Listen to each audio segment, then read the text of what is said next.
ഭാവക്കുട്ടനാ ഉറപ്പാ. പോലീസുകാർ ശാന്തപ്പനെ ചോദ്യം ചെയ്യുമ്പോ അറിയാം. കേസ് രജിസ്റ്റർ ചെയ്തിട്ടില്ല അച്ഛാ. എന്നാലും ശാന്തപ്പൻ മാമന്റെ കാര്യം ഹാഷിം നോക്കിയോളൂ. ബാബുക്കുട്ടൻ ഇതിൽ ഇൻവോൾവ് ആയിട്ടില്ലെന്നാ ഹാഷിം പറഞ്ഞത്. ആകാശമാൻ എന്താ പറയുന്നേ? അതിപ്പോ കൃത്യമായിട്ടൊന്നും പറയാൻ പറ്റില്ലല്ലോ ഗോവിന്ദമാമ. എന്റെ പിള്ളേര് ഇന്നലെ രാത്രി പഞ്ചായത്ത് മുഴുവനും അരിച്ചു പെറുക്കിയതാ. പൊടി പോലും ഇല്ല കണ്ടുപിടിക്കാൻ. ബാലമ്മ, എനിക്ക് സംശയം രുദ്രനെയാ. അവൻ ചാരുവായിട്ട് വഴക്കുണ്ടാക്കിയതല്ലേ? കണ്ണിച്ചോരില്ലാത്തവൻ അവൻ, തനി കാട്ടുമൃഗം. പാറു പറഞ്ഞത് ശരിയാ. അവൻ തന്നെയായിരിക്കും ചാരുവിനെ കൊണ്ടുപോയിരിക്കുന്നത്. ചാരുവിനെ അവൻ ഉപദ്രവിക്കുവോ? ഏയ്, ഉപദ്രവിക്കാനുള്ള സാധ്യത കുറവാണ്.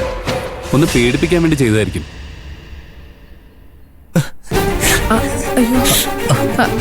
അരുതേട്ടാ, നമുക്ക് ഇന്ന് ഇതിനെ കാക്കോത്തിയെ കണ്ടുപിടിക്കാം. കരയില്ലേ പ്ലീസ് ഏട്ടാ. അരവിന്ദേട്ടാ, റിലാക്സ് ചെയ്യ. ടെൻഷനൊന്നും ആവണ്ട, നമുക്ക് കണ്ടെത്താം. എന്റെ കുഞ്ഞിത് അറിഞ്ഞപ്പോ മുതല് ഒരു തുള്ളി വെള്ളം പോലും ഇറക്കിയിട്ടില്ല.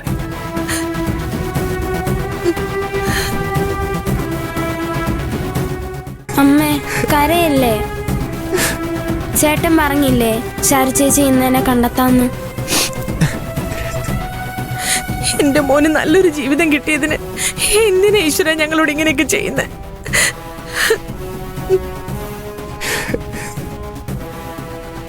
ആകാശവനെ, ആ പോലീസുകാരനെ ഒന്നുകൂടെ ഒന്ന് വിളിച്ചു നോക്ക്.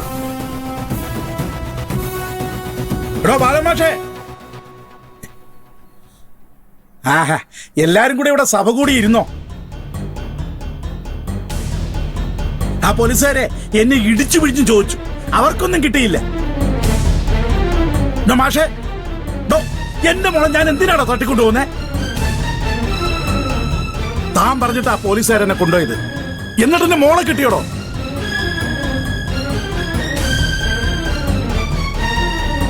പക്ഷെ തന്നോടൊരു കാര്യം ഞാൻ പറയാം, എനിക്ക് എന്റെ മോളെ ഇപ്പൊ കിട്ടണം. അവളെ കിട്ടിയിട്ടേ ഞാൻ ഇവിടെ നിന്ന് പോകൂ.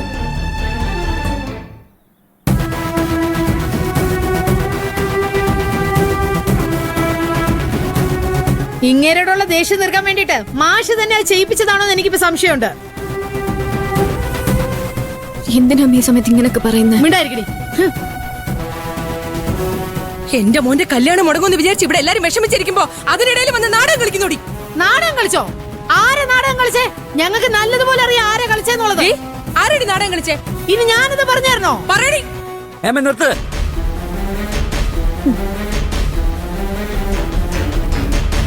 എടോ ശാന്തപ്പ, ഞാൻ തനിക്കെതിരെ പരാതി ഒന്നും കൊടുത്തിട്ടില്ല. ഈ കല്യാണം മുടക്കാൻ വേണ്ടി നടക്കായിരുന്നില്ലേ താൻ? അതുകൊണ്ട് തന്നോടൊന്ന് ചോദിക്കണമെന്ന് ഞാൻ പറഞ്ഞു, അത്രേ ഉള്ളൂ. ചോദിച്ചല്ലോ, അവര് നന്നായിട്ട് എന്നെ എന്നോട് ചോദിച്ചു, എന്നിട്ട് കിട്ടിയില്ലല്ല. എന്റെ മോളെവിടെ പോയി അത് പറ. എല്ലാരും നിർത്ത് പ്ലീസ്. കാക്കോത്തിയെ കണ്ടുപിടിക്കാനുള്ള വഴി ആലോചിക്കേണ്ടത്. ഞാൻ കൈലാഷ് സാറിനെ ഒന്ന് വിളിക്കട്ടെ. സാറിന് പോലീസിലെ ഹയർ ഒഫീഷ്യൽസുമായിട്ട് നല്ല ബന്ധം. പ്രിയ, പെട്ടെന്നൊന്ന് വിളിച്ചു പറ. ഞാനിപ്പോ തന്നെ വിളിക്കാം. പിന്നെ കൈലാഷ് സാറിനോട് കോൺഫിഡൻഷ്യൽ ആയിരിക്കണമെന്ന് പറയണം. ശരി.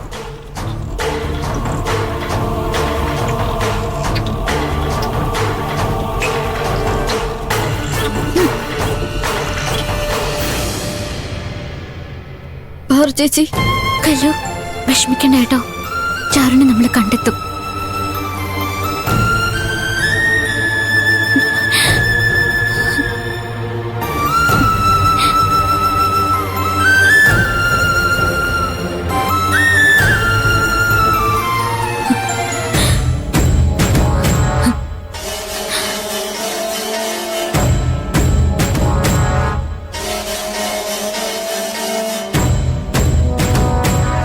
ഭക്ഷണ ഇത് കഴിച്ചോ? നീ നിന്റെ സാറിനോട് പറഞ്ഞിക്കേ, അവന്റെ നാശം അടുത്തെന്ന്. വേണേ കഴിക്കടി. കൂടുതൽ വാച പറഞ്ഞിട്ടൊരു കാര്യമില്ല. രുദ്രൻ സാർ ആരാ നിനക്കറിയില്ല.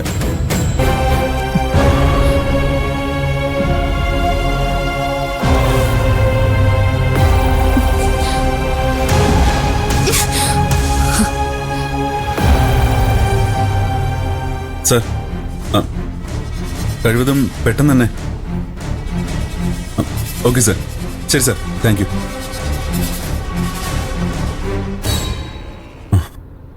ആകാശ്, ടെൻഷൻ ആവണ്ട. ഞാൻ SP വിളിച്ച് കാര്യം പറഞ്ഞിട്ടുണ്ട്. ചാരു കല്യാണ പെണ്ണായതുകൊണ്ട് ഇതൊരു ന്യൂസ് ആകാതിരിക്കാൻ ഞാൻ പ്രത്യേകം പറഞ്ഞിട്ടുണ്ട്. എന്നിട്ട് SP എന്ത് പറഞ്ഞു കൈലാഷ്? സ്പെഷ്യൽ സ്ക്വാഡിനെ ഇപ്പൊ തന്നെ ഇൻഫോം ചെയ്യാന്ന് പറഞ്ഞു. അയാൾ ആരുദ്രൻ ഒന്നെങ്കിൽ എന്നെ അല്ലെങ്കിൽ ചാരുനെ, അത് തന്നെ അവന്റെ ലക്ഷ്യം. എനിക്ക് പകരം ചാരു പെട്ടതാവും. പെട്ടെന്ന് തന്നെ കണ്ടെത്താന്ന് എനിക്ക് വാക്ക് തന്നിട്ടുണ്ട്. അത്ര കോൺഫിഡന്റ് ആയിട്ട് അദ്ദേഹം എന്നോട് പറഞ്ഞത്.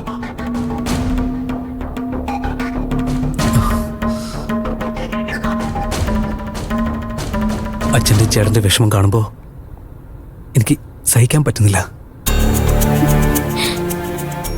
കാക്കുത്തിക്ക് എന്തെങ്കിലും സംഭവിച്ച പിന്നെ അച്ഛൻ ജീവിച്ചിരിക്കില്ല. ആകാശം, ഞാൻ പറഞ്ഞില്ലേ, നമുക്ക് ചെയ്യാൻ പറ്റുന്നതിന്റെ മാക്സിമം നമ്മൾ ചെയ്തിട്ടുണ്ട്. പറു, ആ രുദ്രന്റെ നമ്പറുണ്ടോ? എനിക്ക് വിളിച്ച് സോറി പറയണം. അവൻ എന്നെ എന്ത് വേണമെങ്കിലും ചെയ്തോട്ടെ. പക്ഷെ എന്റെ ചാരു, അവള് പാവ. ആ പാവത്തിന് എന്തിനാ ഇങ്ങനെ ശിക്ഷിക്കുന്നത്? കാക്കോത്തിയെ എല്ലാവരും കരയിപ്പിച്ചിട്ടേ ഉള്ളൂ. അവൾക്ക് ഇത്തിരിയെങ്കിലും സന്തോഷം കൊടുത്തത് അച്ഛനാ.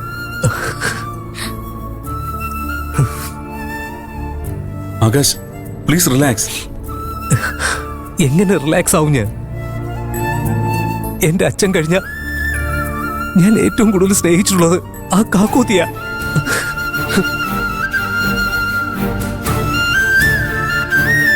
വീട്ടിലെല്ലാവരുടെയും മുമ്പില് എന്റെ ടെൻഷൻ കാണിക്കാതെ ഞാൻ പിടിച്ചു നിൽക്കുന്നത് എങ്ങനെയാണെന്ന് എനിക്ക് മാത്രമേ അറിയൂ.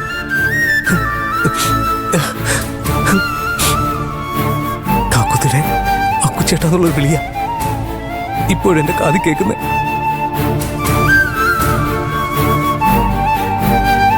അരവിന്ദേട്ടൻ പാവം. കാക്കോത്തി ആലോചിച്ച് എന്തുമാത്രം വിഷമിക്കുന്നുണ്ടാവും.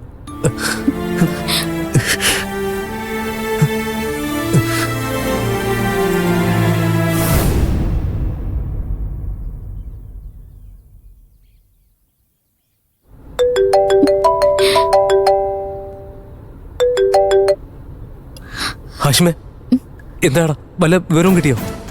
ആ, കിട്ടി. പറടാ. കാക്കോത്തി അല്ല, ചാരു എവിടെയുണ്ട്? ചാരു എവിടെ ഉണ്ടെന്നറിയില്ല. ചാരു കാണാതായ സമയത്ത് ആ വീടിന്റെ ടവർ ലൊക്കേഷനിലെ 2 ക്രിമിനൽസിന്റെ ഫോൺ ആക്റ്റീവ് ആയിരുന്നു. എന്നിട്ട് അവരെ കണ്ടെത്തിയോ? ഇല്ല, ഞാൻ ഒഫീഷ്യലായിട്ട് ഡിപ്പാർട്ട്മെന്റിൽ അറിയിച്ചിട്ടില്ല. ഇപ്പൊ അവരുടെ ടവർ ലൊക്കേഷൻ നെടുമുടിക്കായലിന്റെ തെക്കേ അറ്റത്ത് മാട്ടുമേക്കാരുടെ പഴയ തറവാടിന്റെ പരിസരത്താ. ശരി, എങ്കിൽ ഞങ്ങൾ അങ്ങോട്ട് പോവാം. എടാ, അവരവിടെ ഉണ്ടെന്ന് ഉറപ്പൊന്നുമില്ല. എന്നാ ഞാൻ പോവാം അങ്ങോട്ട്. നീ ഒറ്റയ്ക്ക് പോകണ്ട. ഞാൻ ഒറ്റയ്ക്കല്ല ഹാഷിം, എന്റെ കൂടെ എന്റെ ഫ്രണ്ട്സും ഉണ്ട്.